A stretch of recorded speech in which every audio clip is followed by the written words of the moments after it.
Sa buhay, minsan talaga haharapin natin ang iba't ibang sitwasyon. Nandyan ang maging masaya, malungkot, masaktan, umasa, at ang pinakamasakit ay yung akala mo mahal ka talaga ng taong mahal mo. Pero ang ending, iiwanan ka lang din pala niya. At kahit ibigay mo na ang lahat na halos wala ka nang tinira sa iyong sarili, ay magagawa ka pa rin niyang saktan. Una po sa lahat, ako nga pala si Marco. Hindi ko tunay na pangalan, ang magbabahagi ng aking sariling istorya. Ang istorya ko ay nagsimula nung nakilala ko ang aking kababata na si Mayet. Si Mayet ay kapitbahay lang namin dito sa Pangasinan. Simula nang mag-elementary kami, ay naging magkaklase na kami nito. Lagi din kaming sabay pumasok at umuwi. At sa huling araw ng klase, bago ang graduation namin sa grade 6, ay nagulat ako nang may ipagtapat siya sa akin. Alam mo, Marco, simula pa nung maliliit tayo hanggang ngayon, crush pa rin kita. Sabi nito sa akin habang nahihiya sa kanyang inamin. Ha? Bakit mo naman ako naging crush? Magkaibigan naman tayo. At saka, ano naman hinangaan mo sa akin? Tanong ko kay Mayet. Ewan ko ba? Basta ang alam ko lang, ikaw ang crush ko. At siguro, ikaw na rin yung dream boy ko. Sabay tawa niya at tumitig sa akin. Ako naman ay nahiya sa mga sinabi niya. At alam ko na hindi niya nagustuhan ang naging tugon ko dito. Mayet, salamat sa paghanga mo sa akin ha. Alam mo naman na mahal kita. Pero bilang kaibigan lang talaga. Yan ang naging sagot ko sa kanya. Dahil sa katorpehan ko. Pero kahit ang totoo, ay gusto ko rin siya. Nakakatawa, hindi po ba? Sa edad namin na yon ay parang seryoso na talaga ang naging usapan namin sa ganoong bagay. Ang masakit pa doon, tipong tinanggihan ko ang aking kababata. Kahit na ang totoo ay gusto ko rin naman siya. Hindi naman na ito kumibo. At napansin ko na parang naluluha siya. Sabay takbo papasok sa bahay nila. Simula ng araw na yon ay iniwasan na ako ni Mayet. Hanggang sa makagraduate kaming dalawa.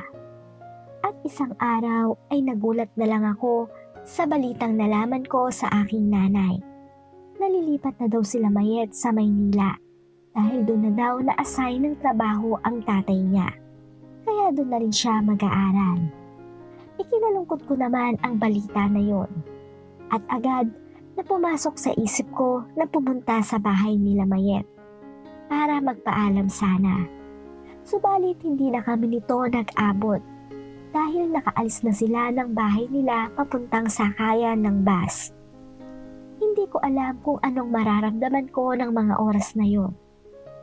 Nasabi ko tuloy sa sarili ko, bakit nangyari ang ganito? Bakit hindi ko rin inamin kay Mayet ang totoong feelings ko sa kanya? At ngayong magsisiman ako ay huli na. Mabilis lumipas ang panahon. Kasing bilis ng pag-aaral ko sa high school. Naging maayos naman ang performance ko sa pag-aaral. Dahil active ako sa school class at sports. At sa pagiging masipag ko sa pag-aaral at magaling na manlalaro, naging kilala ko sa aming school at maraming humanga sa aking babae. Pero kahit ganun, hindi ko pa rin nakalimutan si Mayet at ang aming samahan. At kahit lumipas pa ang maraming taon, ay hindi nawala ang feelings ko para sa kanya. Nanatili lang siya sa puso ko at kahit ilang babae na ang aking nakilala, siya pa rin ang tanging nilalaman nito. Hanggang sa isang tagpo ang hindi ko inaasahan. Muli pala silang babalik sa aming lugar dahil doon na muli magtatrabaho ang ama ni Mayet. Isang umaga, nagkasalubong kami ni Mayet sa tindahan. Binati ko siya at ngumiti naman ito sa akin. Pero hindi kami nakapag-usap dahil may kausap ito sa cellphone niya. At nang aalis na siya sa tindahan, tanging kaway na lang ang nagawa niya. Sa sandaling yon ay nabuhayan ako ng loob at sinabi ko sa aking sarili na hindi ko nahahayaan pang iwan niya ako muli. At dapat masabi ko na ang tunay kong saloobin. Napagdesisyonan kong aminin na rin sa kanya ang totoo kong damdamin. Na noon pa man ay gusto at mahal ko na rin siya. Araw ng Biyernes. Mag-aalas 7 na noon ng gabi nang magpasya kong dumalaw kila Mayet para kamustahin ang kanyang mga magulang. At syempre, para sana makausap ito tungkol sa hindi namin natapos na usapan bago ang graduation namin. Ngunit nang malapit na ako sa harap ng bahay nila, ay nakita ko na may sinalubong si Mayet na isang lalaki. Nakaporma ito at tingin ko ay Manila boy ito. Niyakap pa niya ito at pinapasok sa bahay nila. Sa tagpong yun, pinanghinaan ako ng loob dahil pumasok agad sa isip ko na boyfriend niya ang nasabing lalaki. Umalis agad ako sa lugar na yon at umuwi na lang. Sobrang nalungkot ako at nagsisi. Bakit kasi ang torpe ko noon at hindi ko pa naamin ang damdamin ko para sa kanya? Umamin na nga sa akin si Mayet. Pero imbes na aminin rin ang totoo kong nararamdaman dito, tinanggihan at sinaktan ko lang ito. Kinabukasan, pagising ko ay napansin ni tatay na multo ang aking mga mata. Hindi ko kasi mapigilan na hindi maiyak dahil sa sakit ng aking nakita. Kaya tinanong ako nito kung ano daw ba ang nangyari sa akin at kung may problema din daw ba ako. Hindi naman ako naglihim pa dito. Kaya ikwinento ko sa kanya ang lahat. Agad naman akong pinayuhan ni tatay na minsan daw ganun talaga ang umiibig. Masarap na masakit. Naikwento rin ni tatay sa akin na siya daw noong nanliligaw siya sa nanay ko ay talagang maraming pagsubok ang dumating.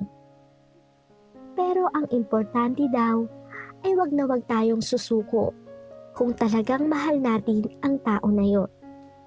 Pagkatapos ng pag-uusap namin ni tatay, ay nag-isip ako ng ilang araw kung ano ba ang dapat kong gawin. Hanggang sa napagdesisyonan ko na kausapin na si Mayet at ipaalam na dito kung ano talaga ang tunay kong nararamdaman para sa kanya. Pero mukhang tadhana na talaga mismo ang pumipigil na magkausap kaming dalawa. Ibinalita kasi sa akin ni nanay na lumuwas na naman daw sila Mayet sa Manila. Dahil na-aksidente ang kanyang ama na may dinalaw lang doon. Simula naman noon ay nawala na ako ng balita dito. Nalaman ko na lang sa isang kapitbahay namin na doon na daw ito maninirahan at hindi na muna babalik sa aming lugar. Sa mga araw na lumipas, patuloy pa rin akong umaasa na isang araw ay muli kaming magkikita. Nakakatawa man sabihin na sa lumang picture ko na lang siya kinakausap. Dumating ang panahon na nakatapos na ako ng high school at maswerte namang nakakuha ko ng mag-i-sponsor ng aking pag-aaral sa Maynila. Agad ko naman itong tinanggap at ang mga oras na yon ay nagkaroon ako ng pag-asa na maaari kong makita muli si Mayet. Ilang buwan lang ang lumipas at nakapag-aral na nga ako sa Maynila. At dahil may extra time naman ako, naisipan kong mag-part-time sa isang restaurant. Noon ay marami akong nakilala at naging kaibigan. At hindi ko inaasahan na sa restaurant ding yon ay doon ko makikita ang babaeng dahilan kung bakit ako nagpunta at nakipagsapalaran ng Maynila. Si Mayet. Hi Mayet, si Marco to. Natatandaan mo ba ako? Kamusta ka na? Tanong ko dito na todo pa ang ngiti. Ngumiti lang naman ito at hindi sumagot dahil may kasama pala siyang lalaki. Pagkatapos noon ay dumiretso lang itong umupo sa lalaking naghihintay sa kanya. Pilit kong tinitingnan kung sino ang lalaki. Pero hindi ko ito kilala. Matanda na ito at tingin ko ay mayaman. Kumain sila sa restaurant at medyo nagtagal din. Pagkatapos naman nilang kumain ay tinawag na ako ng lalaki na kasama ni Mayet para magbayad na. Pagkaabot ko naman ng bill nila ay nagulat na lang ako nang batiin din ako ni Mayet at kamustahin. Hello Marco, kamusta ka na? Long time no see ah. Sabay ngiti nito sa akin. Sumagot naman ako ng mabuti. At dito na rin ako sa Maynila nag-aaral. Masaya naman ako sa pagpansin niya sa akin. Pero meron akong napansin na hindi ko rin inaasahan. Ipinakilala ko nito sa lalaking kasama niya. At nagulat ako nang sabihin niya na kababayan lang daw niya ako sa aming lugar. Narinig ko pa na tinawag niyang babe ang lalaki na kasama niya. At doon ko napagtanto na karelasyon niya ang kasama niya. Sa tagpong yun, parang tumigil ang mundo ko at sobrang bumagal ang oras. Bigla kong naramdaman ang lungkot na matagal ko nang nasa dibdib. Dito ko po muna puputulin ang unang parte ng istorya ko. Sa tingin po nyo, ano ang gagawin ko sa mga nalaman ko? Susuko na kaya ako sa aking pag-ibig kay Mayet? Kung gusto nyo pong malaman, ay subaybayan nyo ang next part ng istorya ko. Ang inyong letter sender, Marco.